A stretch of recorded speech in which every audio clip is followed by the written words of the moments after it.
ጤና ይስጥልን የሰርክል ቤተሰቦች እንደምን ሰነበታችሁ። እንግዲህ ይሄ በምስሉ ላይ የምታዩት ቪዲዮ ዛሬ በኢትዮጵያ ምድር የተካሄደ ሰላማዊ ሰልፍ ነው። ሰልፉ ምርጫን የተመለከተ ነው። በነገራችን ላይ በዛሬው ዕለት ሁለት አይነት ሰልፎች ተካሂደዋል። አንደኛው መንግስትን የሚደግፍ ሲሆን ሌላኛው ደግሞ መንግስትን የሚቃወም። መንግስትን የሚቃወመው ያነሳው ሀሳብ አለ። ሰላም በሌለበት ምርጫ መከናወን የለበትም የሚል ህዝቡ በነቂስ ወጥቶ አሁን ያለበትን ነባራዊ ሁኔታ ያለበትን ጫና መሰረት አድርጎ ምርጫው አግባብነት ባለው የጊዜ ሰሌዳ መሰረት መደረግ ማለት አግባብነት ባለው ጊዜ እንጂ በዚህ ሰዓት ምርጫ መደረግ መቻል የለበትም የሚል ነው። ሌላኛው ደግሞ በግዴታ መንግስት ያስወጣቸው ለምሳሌ በአዲስ አበባ ዙሪያ በሚገኝ የሸገር ከተሞች አካባቢና አንዳንድ የኦሮሚያ ክልል አካባቢዎች ላይ አንዳንድ ሺህ ብር ቅጣት ተጥሎባቸው በግዴታ ወጥተው ሰልፉን እንዲታደሙና የአብይ አህመድ መንግስት እንዲያደንቁ የተደረጉ አካላት አሉ። ይሄኛው ሰልፍ እንግዲህ በአንደኛ በግዴታ ነው። መንግስት በሁለት መንገድ ያተርፍበታል በዚህ ሰልፍ ማለት ነው። አንድ ህዝቡ አልወጣም ብሎ ከቀረ አንዳንድ ሺህ ብር ሰብስቦ ለሰበሰባቸው ሚሊሻና የሰራዊት አባላት ክፍያ ያውለዋል ማለት ነው። ለአረንጓዴ ልማት ያውለዋል፣ ለመሳሪያ መግዣ ያደርገዋል። ኦልሬዲ የገንዘብ ጥረት አለበት አሁን። ሁለተኛው ጉዳይ ደግሞ እሺ ብለው ሰልፉን ከወጡ ደግሞ ያው መዳመቂያ አድርጎ የፖለቲካ ፕሮፓጋንዳ ይሰራበታል ማለት ነው። ዞሮ በዛሬው ዕለት እንግዲህ ዛሬ መጋቢት 24 2018 ዓ.ም ነው። ከ8 ዓመት በፊት በኢትዮጵያ ምድር አንድ አብይ አህመድ የተባለ ግለሰብ ወደ ስልጣን ማማው መጥቶ ያለፉትን 8 ዓመታት ኢትዮጵያን የሲኦል ማዕከል አድርጎ መቆየቱ የሚታወስ ነው እና ይሄን መሰረት አድርጎ ሁለት አይነት ሰልፎች በዛሬው ዕለት ተካሂደዋል ማለት ነው።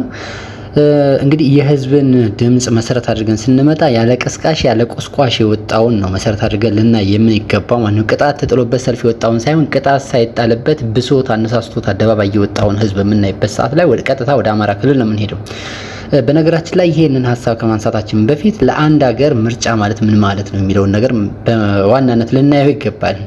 እንግዲህ ለአንድ ሀገር ምርጫ ማለት ዜጎች በነጻነትና በዲሞክራሲያዊ መንገድ ድምጽ በመስጠት የራሳቸውን መሪዎችና ተወካዮቻቸውን የሚመርጡበት ህጋዊ ሂደት ነው። ህጋዊና ሰላማዊ ሂደት ነው። ምርጫ ለአንድ ሀገር እንግዲህ በርካታ ጥቅሞች ሊኖሩት ይችላሉ። ግን በዋናነት የሚመሯቸውን መሪዎችና ተወካዮቻቸውን የሚመርጡበት ነው። የህዝብ እኩልና መረጋገጥ የሚለው የመጀመሪያው ጥቅም ነው ማለት ነው። ዜጎች ፍላጎታቸውንና ጥቅማቸውን የሚያስከብሩላቸውን ግለሰቦች ወይም ፓርቲዎች እንዲመርጡ እድል ይሰጣል። ይህ ምርጫ ሂደት ነው። ሁለተኛው የመንግስትን ህጋዊነት ወይም ሌጂስሜቲ ለማረጋገጥ ማለት ነው። አንድ መንግስት በህዝብ ዘንድ ተመርጦ በህዝብ ዘንድ ድምጽ ሲመረጥ በህግና በህዝብ ዘንድ ተቀባይነት ያለው ስልጣን እንዲኖረው ያደርጋል። እንግዲህ መንግስት ተመረጠ ማለት ምርጫ ተከናወነ ማለት ያለው መንግስት እንዲቀጥል ከመረጡ ያ መንግስት ይሁንታ አግኝቷል ማለት ነው። በህዝብ ዘንድ ተወዳጅ ሆኗል ማለት ነው። ስለዚህ ለውጡ መምራት ይችላል ወይ ያን ዘመን የተሰጠውን የጊዜ ገደብ በስነ ስርዓት መምራት ይችላል ማለት ነው። ለዛ ማረጋገጫ የሚሆን ነው። ሌላኛው ደግሞ ሰላማዊ የስልጣን ሽግግር የሚደረግበትም ሂደት ነው። ምርጫ ስልጣን ከአንድ ወገን ወደ ሌላ ወገን በሰላማዊና ህጋዊ መንገድ እንዲሸጋገር የሚያስችል ነው። እንግዲህ ያለ መሳሪያ ያለ ግጭት ማለት ነው። ምርጫ ለአንድ ሀገር ምንድነው ስንል ማለት ነው። ሌላኛው ምርጫ ለአንድ ሀገር የሚሰጠው ጥቅም ተጠያቂነትን ማስፈን ነው። እንግዲህ መራጮች በስልጣን ላይ ያለውን አካል ካልሰራ ወይም ቃሉን ካላከበረ በድምጻቸው እንዲነሳ ይደረጋል። ከምርጫ በፊት ቃል የገባቸው ነገሮች ካሉ ወይም ደግሞ በስልጣን ዘመኑ የማገጠባቸውና በስነ ስርዓት ያላከናወናቸው ተግባራት ካሉ ለነዛ መቅጫ ነው፣ ተጠያቂነት ማድረጊያ ነው። አይ እንዲህ ከሆነ በስልጣንህ አትቀጥልም፣ እንደውም ላባከንከው የጊዜ ማዕቀፍ ተጠያቂ ትሆናለህ ምናምን የሚል አይነት ሀሳብ የሚነሳበት ማለት ነው። እንግዲህ ጥሩ የሰራ ደግሞ እንዲቀጥል በማድረግ ተጠያቂነት ይሰፍናል ማለት ነው። ቀደም ሲል እንዳልኩት የዜጎች ተሳትፎ እንዲረጋገጥም ያደርጋል። እንግዲህ ምርጫ ዜጎች በማናቸውም በህልውናቸው ላይ እና በሀገራቸው ላይ የሚከሰቱ ማናቸውም ጉዳዮች በአግባቡና በክትትል ተሳትፎ ማድረግ የሀገራቸው ሁኔታ ወሳኝ እንዲሆኑ ያደርጋል ማለት ነው። ዜጎች በሀገራቸው የፖለቲካና የውሳኔ አሰጣጥ ሂደት ላይ በቀጥታ እንዲሳተፉ ያደርጋል። እንግዲህ ምርጫ መኖር ማለት ነው። አሁን በኢትዮጵያ እንግዲህ የኢትዮጵያ ብሔራዊ ምርጫ ቦርድ ለሰባተኛ ሀገራዊ ምርጫ የዝግጅት ስራዎችን እያከናወነ እንደሚገኝ ይታወቃል። ይህንን በተመለከተ እንግዲህ በተለይ በአማራ ክልልና በኦሮሚያ ክልል ይፋዊ መግለጫ ተሰጥቷል። ክልሉ ላይ እየታገሉ ካሉ ኃይላት ውስጥ ማለት ነው። ይሄንን ደግሞ የሚያረጋግጥ ሰልፍ ነው ዛሬ በአማራ ክልል የተካሄደው ማለት ነው። እንግዲህ እንደዚህ አይነት ሁኔታ ሲመጣ ዜጎች ሰላም በሌለበት ሁኔታ ምርጫ መከናወን የለበትም ብለው ሰልፍ ከወጡ ይሄ ጥያቄ በራሱ ዲሞክራሲያዊ ጥያቄ ስለሆነ ማለት ነው። አይ አሁን ምርጫ የምናከናውንበት ወቅት ሳይሆን ስለ አጠቃላይ ፖለቲካዊ ጉዳያችን መምከር የሚገባን ከአመፅና ከነውጽ የምንነጻበት ሁኔታ ሊፈጠር የሚገባው ሰዓት ላይ ነው የምንገኘው ብለው ዜጎች እንዲህ አይነት ጥያቄ ካቀረቡ ሀገሪቱን የሚመራው መንግስት ምንድነው ማድረግ ያለበት? ለዚህ ዲሞክራሲያዊ ጥያቄ ምን አይነት ዲሞክራሲያዊ መልስ መስጠት መቻል አለበት ከተባለ በዋናነት ምርጫውን ማራዘም ነው እንግዲህ ሊኖር የሚችለው ምርጫ ማለት ነው። ነገር ግን መንግስት ይህን እያደረገ አይመስልም። እንደውም ምርጫውን ለማድረግ በከፍተኛ ሁኔታ ጦርነት እያከናወነ የሚገኝበት ወቅት ላይ ነው የምንገኘው ማለት ነው። እንግዲህ በኢትዮጵያና በሌሎች አገሮች ህግ መሰረት በጸጥታ ችግር ወይም በሌላ አስገዳጅ ሁኔታ ምርጫን በታቀደለት ጊዜ ለማካሄድ የማይቻልበት ሁኔታ ከተፈጠረ የምርጫ ቦርድ ከሚመለከታቸው የመንግስት አካላትና የፖለቲካ ፓርቲዎች ጋር በመነጋገር ምርጫው ለተወሰነ ጊዜ ማራዘም ይችላል። ይህ ሁኔታ በነገራችን ላይ ለኛ ሀገር አዲስ አይደለም፣ ነባር ነው። 2013 ላይ ይሄንን አድርገናል። እንግዲህ ህገ መንግስት ተተርጉሞ የምርጫ ጊዜ ተራዝሞ በኮሮና ምክንያት ማለት ነው ተመርጧል። ወደ ከ2012 ሊካሄድ የነበረ ምርጫ ወደ 2013 ተዛውሯል። በነገራችን ላይ ምርጫው አይራዘም ብለው ምርጫ ያደረጉ የትግራይ አካላትም ለግጭቱ መነሳትና 3 ዓመት ጊዜ ለተራዘመ ደም አፋሳሽ ጦርነት ዳርጎናል።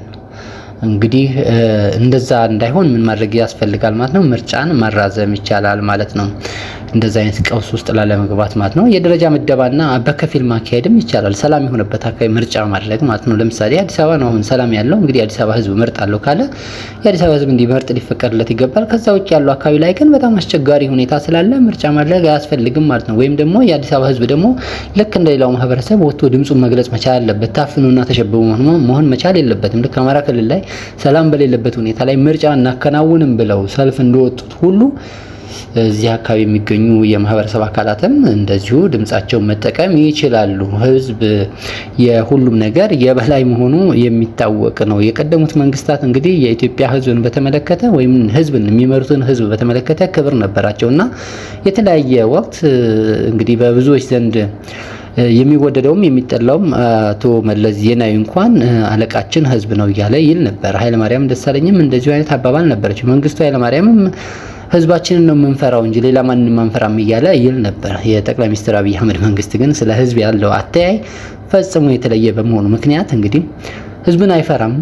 የኑሮ ጫናውን በላው ላይ የአስተዳደር ዝንፈቱን በህዝቡ ጫንቃ ላይ በመጫን እንግዲህ የሚታወቅ መንግስት ነውና ያም ሆኖ ግን ህዝቡ ወጥቶ የሆነ ነገር ማለት ይችላል ማለት ነው። አዲስ አበባ ህዝብ ምርጫ እንዳይከናወን ከፈለገ ማለት ነው። ይህ ሲሆን ቀደም ሲል እንዳልኩት የምርጫ ሂደቱን ማራዘም ወይም ደግሞ እዚህ አካባቢ ላይ ለምርጫ ምቹ ከሆነና ማህበረሰቡ ምርጫ እንዲካሄድ የሚፈልግ ከሆነ እንግዲህ ከፊል ምርጫ ማከናወን ይቻላል ማለት ነው። የከፊል ማካሄድ ማለት የምርጫ ቦርድ በሀገሪቱ ያሉ አካባቢዎችን እንደ ጸጥታ ሁኔታቸው በደረጃ ሊመድብ ይችላል። ሰላም ባለባቸው አካባቢዎች ምርጫው እንዲቀጥል ተደርጎ ሰላም በሌለባቸውና ዜጎች ስጋት ባለባቸው ቦታዎች ላይ ደግሞ ሁኔታዎች እስኪሻሻሉ ድረስ ምርጫው እንዲቆይ ማድረግ ይቻላል። ይህ ለኢትዮጵያ አዲስ አይደለም፣ ሁልጊዜ የሚደረግ ነገር ነው። ከዚህ ቀደም በኢህአዴግ ዘመንም ጭምር ሲደረግ የነበረ ነው። በተለይ በሶማሌ እና በአፋር ክልል እንዲሁም ደግሞ በሌሎች አካባቢዎች ላይ ባለፈው 2013 ምርጫም እንደዚሁ ተራዝሞ ከረጅም ጊዜ በኋላ የተከናወነው በቤንሻንጉል ዙሪያም ማለት ነው።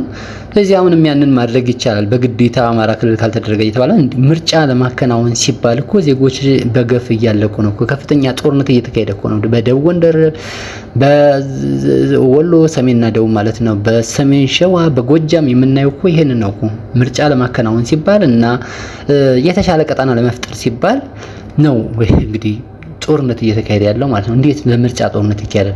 ጦርነት በምርጫ ይቀራል እንጂ እንዴት ለምርጫ ሲባል ምርጫ ለመምረጥና ሌጂስሌሽን ለማግኘት ሲባል እንዴት ጦርነት ይካሄዳል? ይሄ በጣም ድንቅ ነው።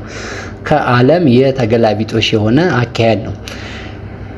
የፖለቲካ ምክክርና ስምምነትም ይደረጋል እንደዚህ አይነት ሁኔታ ሲፈጠር ማለት ነው። መንግስት ተቋሚ ፓርቲዎችና የሲቪክ ማህበራትን በጋራ በመጥራት ምርጫው መካሄድ ያለበት መቼ ነው በሚለው ላይ ብሔራዊ መግባባት እንዲፈጠር ማድረግ ይጠበቅበታል። ይህን የምርጫ ተቀባይነትና ታማኝነት ያረጋግጥለታል እውነት ለመናገር ማለት ነው። ግን የኢትዮጵያ መንግስት ለዚህ የሚዳረግና የሚመከርም ጭምር ስላልሆነ በምናየው መልኩ የዜጎችን የሰቆቃ ጊዜ እያራዘመ ይገኛል። የጸጥታን ጥበቃ ማጠናከርም በጣም መሰረታዊ ነገር ነው። ምክንያቱም ሰላም በሌለበት ሁኔታ ምርጫ ይከናወናል ብሎ ባሰበበት ሰዓት ላይ መንግስት ዜጎች ደግሞ አይከናወንም ካሉ በሀገሪቱ ያለው ነባራዊ ሁኔታ ፈጽሞ ሊቀየር ይችላል። አሁን ካለውም በላይ እና ሰላማዊ ናቸው ተብሎ የሚታሰቡትም አካባቢዎች ወደ ተለየ አግባብ ሊገቡ ይችላሉ። ይህ ደግሞ በዜጎች ላይ አንደኛ እልቂትን ያስከትላል፣ ሁለተኛ ሀብት ንብረት ይወድማል፣ የዜጎች ህይወት አላግባብ ይቀጠፋል፣ ሀገሪቱ በነውጥ ትሞላለች ማለት ነው። ምንም ቢሆን እንኳን ቢያንስ የአዲስ አበባ መንግስት አዲስ አበባ ላይ መኖሩ በዓለም አቀፍ ደረጃ እንግዲህ ካለው ከምንድነው የሆነ የሚሰጠው ምስል አለ እና ያ ነገር እንዳይፈጠር ቢያንስ የሆነ አይነት ነገር የጸጥታ ሁኔታ ማጠናከርና ወደ ፖለቲካዊ መግባባት የሚሸጋገሩበትን መንገድ ማመቻቸት ግዴታ ነው የሚሆነው ማለት ነው። እነዚህ ነገሮች መከናወን ባልቻሉበት ሁኔታ ነው እንግዲህ የኢትዮጵያ መንግስት ሙጭጭ ብሎ ምርጫ ካላረኩ ሞቼ እገኛለሁ እያለ ያለው። እንግዲህ ዛሬ በጣም በበርካታ አካባቢዎች ሰልፎች ተከናውነዋል። ምንም ስፍር ቁጥር የላቸውም። ይዘው የወጡት ባነር ደግሞ በጣም የሚያስገርም ነው። የተባበሩት አረብ ኤሚሬትን የጦር ወንጀል ተባባሪነት የሚያጋልጥ ህዝባዊ ሰልፍም ተደርጓል። ዛሬ እንግዲህ በጣም በበርካታ በምስራቅ ጎጃም፣ በሰሜን ሸዋ፣ በጎንደር ለምሳሌ በደብረ ዘይት ቀበሌ በድሮና በመድፍ ለሚጨፈጨፈው ህዝብ ምርጫ ትርጉም የለውም የሚል የተቃውሞ ሰልፍ ነው የተደረገው። እንግዲህ መፈክሩ እንደዛ ነው የሚለው። በነገራችን ላይ በምስራቅ ጎጃም ዞን ነው እንግዲህ የሚገኘው። በደብረ ማርቆስ ዙሪያ ደብረ ዘይት ቀበሌ አገዛዙ ሊያካሄድ ያቀደውን ምርጫ የሚቃወም መጠነ ሰፊ ህዝባዊ ትዕይንት ተካሂዷል። በሰልፉ ላይ የታደሙ የከተማዋና የገጠራማ አካባቢ ነዋሪዎች በአማራ ህዝብ ላይ እየተፈጸመ ያለውን የግፍ እና የህልውና አደጋ በምስል ጭምር በማሳየት ምርጫው የይስሙላ ድራማ መሆኑን በቁጣ ገልጿል። እንግዲህ ምርጫ ይደረግ ነው ያሉት ማለት ነው ሰልፈኞቹ። ስንቱ ይጠቀሳል እንግዲህ በጣም በርካታ አካባቢዎች ላይ ነው። በሰልፉ ላይ በቪዲዮ ላይ እንደምታዩት ነው፣ በምስሉ ላይ በቪዲዮ ላይ እንደምታዩት ነው እንግዲህ ዛሬ የተደረገው ሰላማዊ ሰልፍ ማለት ነው። የምርጫ ሁኔታውን በመቃወምና በህዝቡ ላይ እየደረሰ ያለውን ሰቆቃ መሰረት ተደርጎ የተከናወነ ነው። ክቡራን የሰርክል ቤተሰቦች ገጻችንን ላይክና ሼር በማድረግ ለሌሎች እንዲዳረስ ታግዙ ዘንድ በአክብሮት እንጠይቃለን። እስከ መጨረሻው ስለተከታተላችሁኝ እናመሰግናለን።